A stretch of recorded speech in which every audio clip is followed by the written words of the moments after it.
15 minute के लिए police हटा लो, सब देख लेंगे। ये सेकुलर सॉन्ग था, ये थोड़ी हेट स्पीच थोड़ी थी। 20 करोड़ 50-100 करोड़ पे भारी पड़ेगा।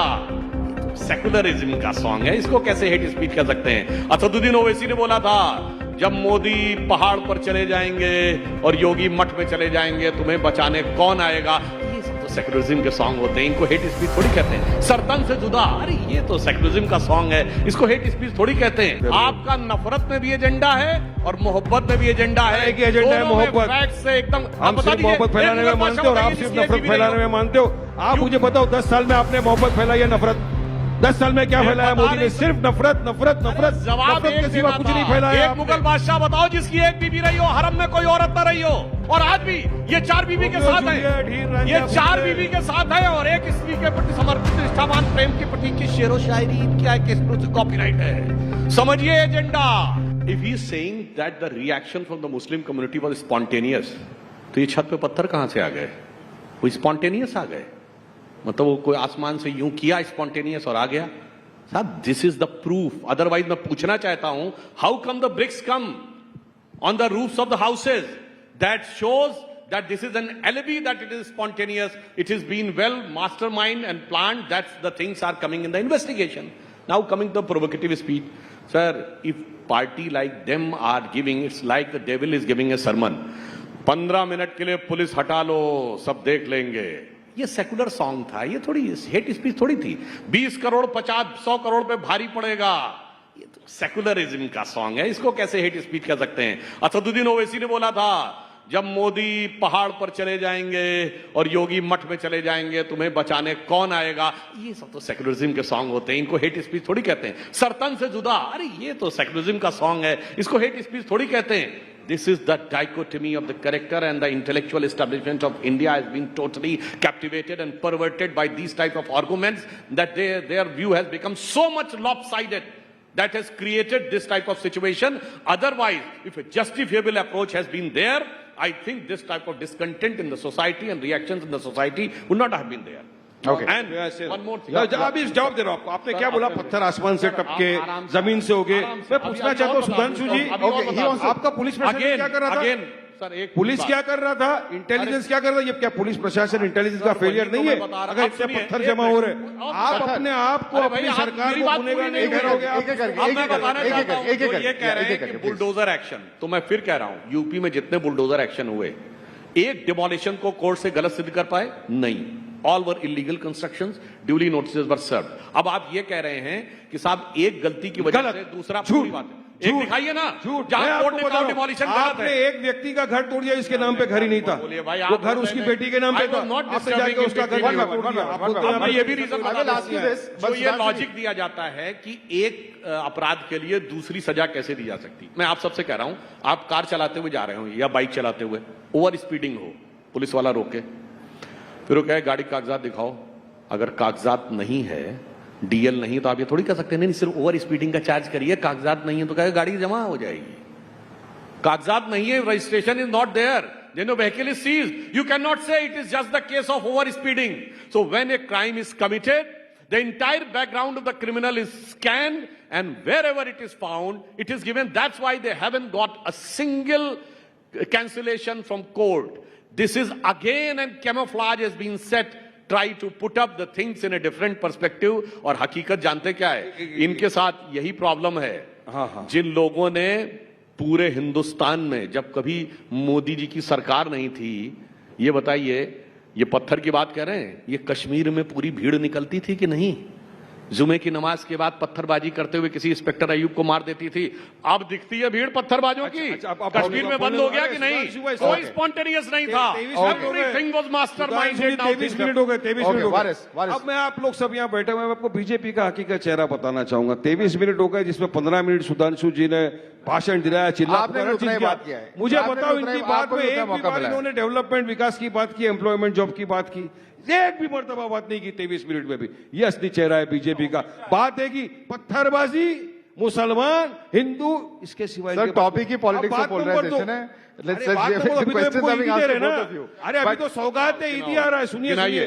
आज तक तो ये सौगात ईडी दे रहे थे, ईडी जा रही थी सबके, आप सौगात दे दिया। सुधांशु भाई 25 करोड़ की आबादी है, 32 लाख लोग को देके क्या करेंगे आप? बाकी के सब कहां जाएंगे? और आपको क्या लगता है मुसलमान आपके 32 लाख के लोग ये क्या भूखे हैं क्या? आपके मोहताज है क्या आपकी?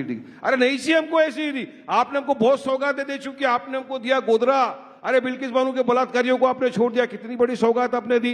जकिया जाफरी बेचारी इंसाफ की गुहार लगाते लगाते इंतकाल फरमा गई, उसको आपने इंसाफ नहीं दिया, उसको इतनी बड़ी आपने सौगात दे दी। आज भी आप सिर्फ और सिर्फ बिहार इलेक्शन के पहले एक ये सौगात का एक छिपछुरा छोड़ के ये करो, कोई मुसलमान नहीं लेने वाला। अगर देना है मुसलमानों को हमारी वक्फ की जमीन के खिलाफ जो आपने बिल निकाला है, विड्रॉ करो। चलो मानेगा वारिस पठान, क्या आपके अंदर वाकई में 56 इंच का सीना है? मैं आके आपको सलाम ठोकूंगा मोदी जी। आप हटाओ वक्फ का बिल, आप इंसाफ करो मुसलमानों के साथ, इंसाफ करो उन लोगों के साथ जिनको आए दिन आप उठा के जेलों के अंदर बेकसूर लोगों को बंद करते हो। अगर आपको कुछ सौगात ही देना है, रोको नफरती चिट्टू को जो हमारे भारत देश में हर आए दिन मुसलमानों के खिलाफ अनाप शनाप बकवास करके देश का राज्य का माहौल खराब करते हैं। तब हमको लगेगा कि आप इंसाफ कर रहे हो। ये रेवड़ी बांटने से क्या होने वाला है? मैं पढ़ना चाहता हूं। I just want to read out your own statement to you. You have talked about, I am quoting you, today I met actor Akshay Khanna who portrayed the role of Aurangzeb in the movie Chhawa. Akshay is a wonderful person. If a Muslim actor had played the role of Aurangzeb, the situation might have been entirely different. What kind of comment is this? Yes, of course. Is this not polarizing? See, I met Akshay Khanna. We met. It was nice in talking. And we just spoke about certain topics. And I said, sir, आपने तो Chhaava film कर ली, आपको तो कुछ नहीं होगा क्योंकि आप तो अक्षय खन्ना हो, विनोद खन्ना के बेटे हो। लेकिन यकीन मानो अक्षय, अगर आपकी जगह पर कोई और मुस्लिम ने ये रोल कर दिया होता, आपकी जगह कोई भी मुस्लिम एक्टर होता जिसने रोल किया होता, तो अब से क्या हो जाता उसके साथ। अरे आप तो उसको औरंगाबाद समझिए, उसका मॉब लिंचिंग ऐसे कैसे कह सकते हैं? शाहरुख खान है, आमिर खान है, नहीं क्या मॉब लिंचिंग याद आता है आपको?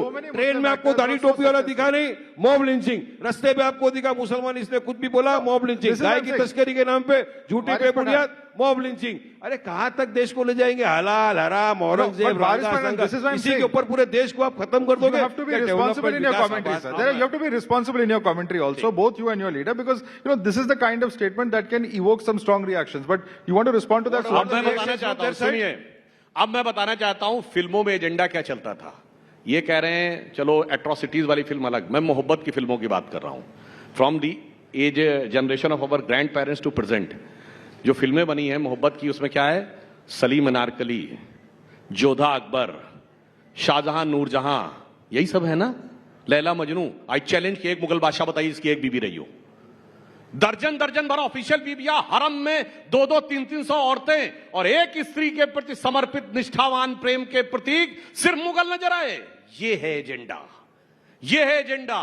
वो अकबर, इसलिए मैं बताना चाहता हूं आपका नफरत में भी एजेंडा है और मोहब्बत में भी एजेंडा है। एक एजेंडा है मोहब्बत से एकदम। हम सिर्फ मोहब्बत फैलाने में मानते हो और आप सिर्फ नफरत फैलाने में मानते हो। आप मुझे बताओ 10 साल में आपने मोहब्बत फैलाई है नफरत? 10 साल में क्या फैलाया मोदी ने? सिर्फ नफरत नफरत नफरत। जवाब के सिवा कुछ नहीं फैलाया। एक मुगल बादशाह बताओ जिसकी एक बीबी रही हो, हरम में कोई औरत न रही हो। मगर सारा सलीम अनारकली, जोधा अकबर, शाहजहां नूरजहां, यही है एजेंडा दिमाग में बनाया गया है। और आज भी ये 4 बीवी के साथ है, ये 4 बीवी के साथ है और एक स्त्री के प्रति समर्पित निष्ठावान प्रेम की प्रतीक की शेरो शायरी इनकी एक एक्सक्लूसिव कॉपीराइट है। समझिए एजेंडा, समझिए एजेंडा आप अच्छी तरीके से। आप सुनिए, अब मैं बताता हूं कि किसी भी तरह देश में नफरत फैलाना है, पोलराइज करना है। अब जवाब देने दीजिए। आप सुनिए, इन्होंने कहा डेवलपमेंट की खाली बात की और फिर धीरे से हट गए।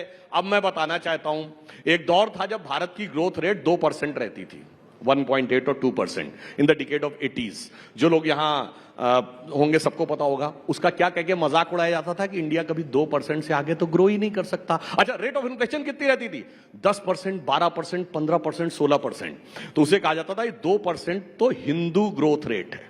आप सबने वो टर्म सुना होगा, it is 2% Hindu growth rate, और महंगाई की दर 10% रहती थी।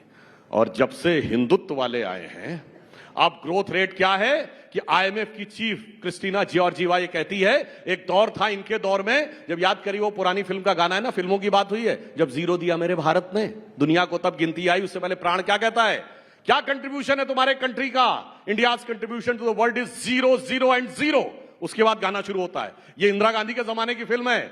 और अब क्रिस्टीना जॉर्जिवा IMF की चीफ कहती है इंडिया मेरे को बहुत contribution to हद the तक global करोगे, growth is आपको going हर to बात be याद आएगी, maximum, it is Sudhanshu going to be जी। आप कहते हुए 15%. जुल्म India याद is आएंगे going to लोगों be the को growth नहीं। engine in the global world. क्या बात कर रहे Why हैं you are not stopping अब allowing फिर me? भी Okay, करने लगे। respond, अब ये गलत बात है। going on, नहीं, आप अच्छा, मेरी बात सुनिए। सुनने दो। Respond, where is अच्छा, respond? क्या बीच में अरे बोलने लगे? अब यही होता है जब सुधांशु जी, फैक्ट खराब आपको आया देश को आगे लेके fact जाना क्या? Okay, पीछे one लेके by one, one by one, आप one by मैं one, चाहता हूँ one by कि one. देश को आगे ले जाना, आप पीछे लेके जाना चाहते हो, 300 सुनिए, साल सुनिए। पुराने। अरे आप सर, या गाने गा रहे हो, गाने Okay, लिखो, okay, एक से 10 seconds. Where is 10 seconds, Sudhanshu concludes and then you can come in. और अरे, अरे, इन्फ्लेशन क्या रेट क्या है? 10 seconds. अरे बताइए, inflation rate क्या है, growth rate क्या है? $1 ट्रिलियन इकोनॉमी कुछ बनने नहीं चलिए, पता है। बताइए मेरे को 2 करोड़ युवाओं को रोजगार मिल गया, बताइए मेरे को 15 लाख आ गए अकाउंट में, आया कि नहीं Now he is आया? अरे कुछ नहीं आने वाला है, इनके पास आप पूरा का एक्सपोज कर दिया मैं development आपको। तो अब आ गया हमारा एक ही पोलराइजेशन मुद्दा, मुसलमानों को गाली दो। अरे भाई, सबसे development top से भाग target। के polarization बताओ पे मुझे ये जा रहे डेवलपमेंट हैं। में क्या किया आपने? बुलेट ट्रेन आने वाली थी, किधर मैं है? बोल लूं। बुलेट ट्रेन कहाँ घूम रही है? मैं ढूंढ रहा हूँ दूरबीन लेके, कहाँ घूम रही है बुलेट ट्रेन? बताओ। 2 करोड़ युवाओं को रोजगार मिलने वाला था, मैं रास्ते में पकड़ पकड़ के पूछ रहा हूँ, बताओ तेरे को रोजगार मिला क्या? युवा बोलता नहीं मिला वारिस भाई। एक एक को पकड़ पकड़ के पूछना, 15 लाख आया तेरे अकाउंट में?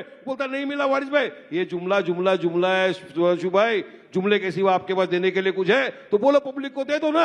अभी आप सौगाते ईदी बांट रहे हो, वे सौगाते जुमले बांट बांट के 10 साल आपने देश को बेवकूफ बना दिया। पहली बार ईद आई क्या? 10 साल से आप सत्ता में हो, 20 ईद आके चले गई। 19 ईद में आपने सिर्फ नफरत बांटा, ईडी बांटा, ये ईद में आप सबको किट बांट रहे हो। क्यों बिहार हार रहे हो? बिहार गया, खसक गया। Okay. पायदन मैं गया। बोल सकता हूं। We are drawing to the end of the debate.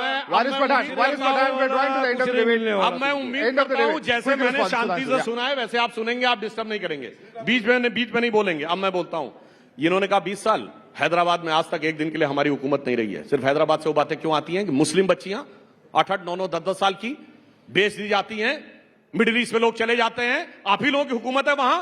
क्यों इतनी गरीबों गुर्बत है?